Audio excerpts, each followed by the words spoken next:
Magandang araw sa inyong lahat.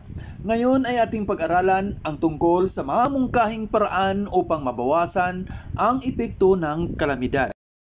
Sa araling ito, matutunan mo ang most essential learning competency na nakapagmumungkahi ng mga paraan upang mabawasan ang epekto ng kalamidad. Pero bago tayo magpatuloy, nais ko munang subukan mong sagutin ang paunang pagsusulit upang malaman mo ang antas ng kalaman sa aralin na tatalakayin sa maaraling ito. Alam kong kayang-kaya mo ito. Panoto, sagutin ng sang-ayon o di sang-ayon ang mga sumusunod na mungkahi tungkol sa epekto ng kalamidad.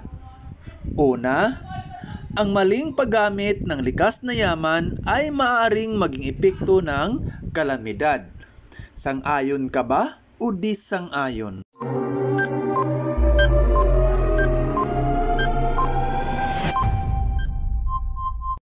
Pangalawa, upang makatulong ka sa pagpigil ng mataas na pagbaha, isagawa ang tamang pagtatapon ng basura.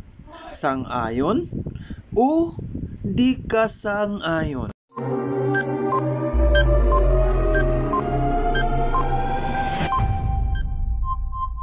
Pangatlo, maiiwasan ang pagguho ng lupa kung iiwasan ang illegal logging.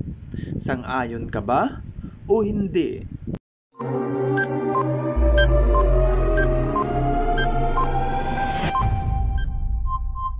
Pang-apat, ang pagtatapon ng kemikal sa dagat ay maaaring makatulong sa mga mangingisda sa kanilang pag-unlad. Sang-ayon ka ba o hindi ka sang-ayon?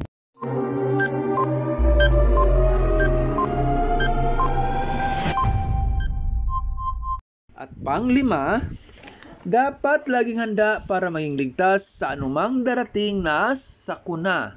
Sang-ayon ka ba o hindi?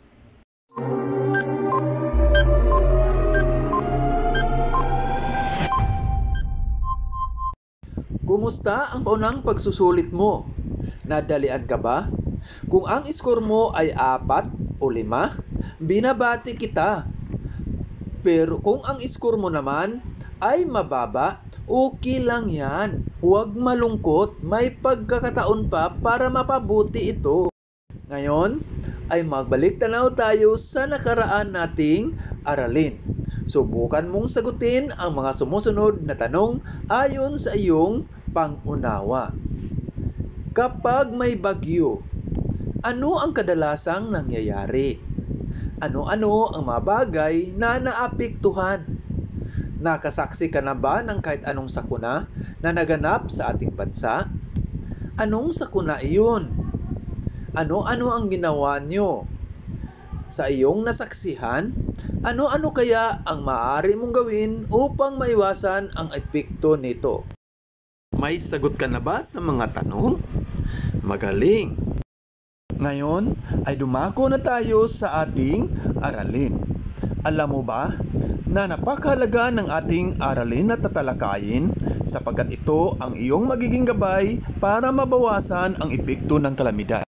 Suriin mo ang mga sumusunod na larawan ng sakuna o kalamidad at pagkatapos tukuyin mo at itala kung anong kalamidad na naganap at kung anong ahensya ng pamahalaan ang maaaring hingian ng mungkahi o tulong kung ito ay darating upang maiwasan ang epekto nito.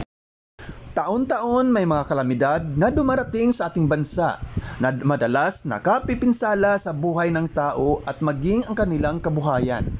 Kung kaya dapat natin ang mga paraan upang makaiwas epekto ng kalamidad. Iba yung pag-iingat ang kailangan. Mahalagang isaalang-alang ang mga dapat gawin at tandaan upang makapaghanda ng maaga. Mahalin natin at pahalagahan ang likas na yaman. Makiisa tayo sa mga proyekto ng pamahalaan na naglalayong pangalagaan ang ating kapaligiran.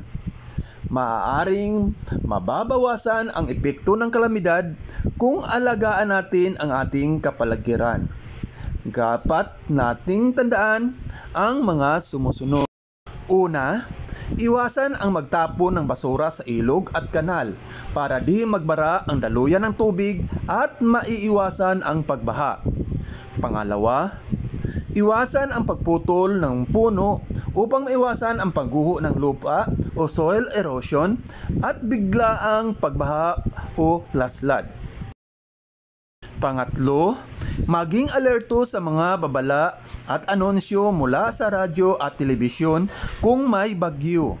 Isaayos ang mga bubong at iba pang kagamitan. Pang-apat, ihanda lagi ang emergency kit at ilagay sa lugar na madaling makuha.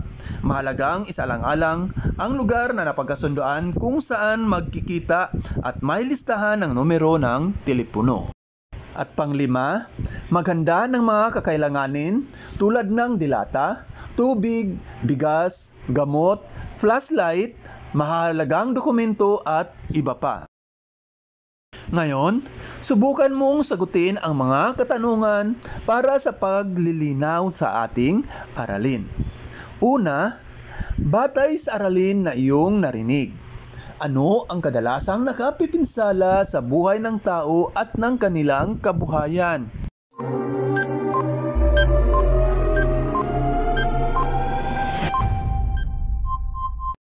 Pangalawa, paano tayo makakaiwas sa epekto ng kalamidad? Ano-ano ang dapat nating isaalang-alang?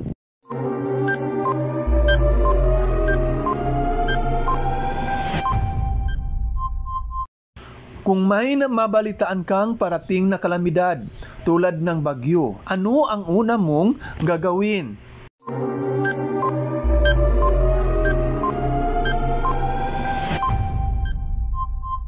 Magaling!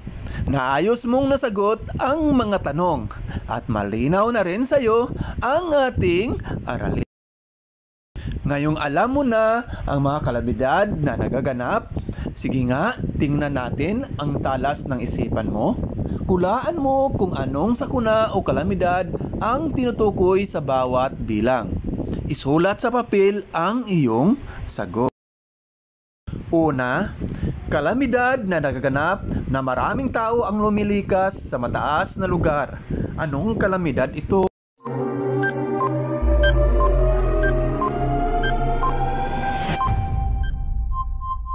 Pangalawa, maraming bahay ang natabunan maging ang mga alagang hayop at mga pananim dahil sa kakaibang bagay na ibinuga nito. Anong kalamidad ang naganap?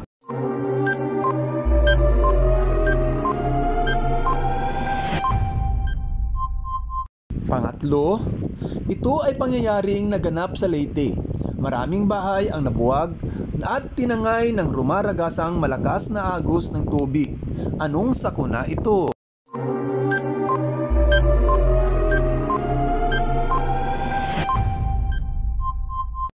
Pang-apat, ang sakunang ito ay kumitil ng maraming buhay ng tao sapagkat marami sa kanila ay nadaganan at natabunan ng gumuhong matataas na gusali.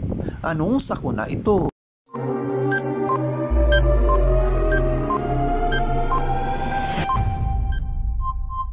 At panglima, dahil sa maling pagpuputol ng mga puno, maraming kagubatan ang nakakalbo na nagiging dahilan ng sakunang ito.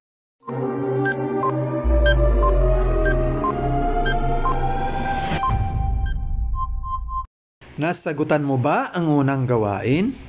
Mahusay! Lagi lang tandaan, napakahalagang malaman natin ang mga dapat natin gawin at kung kanino hihingi ng tulong kung sakaling may darating na kalamidad.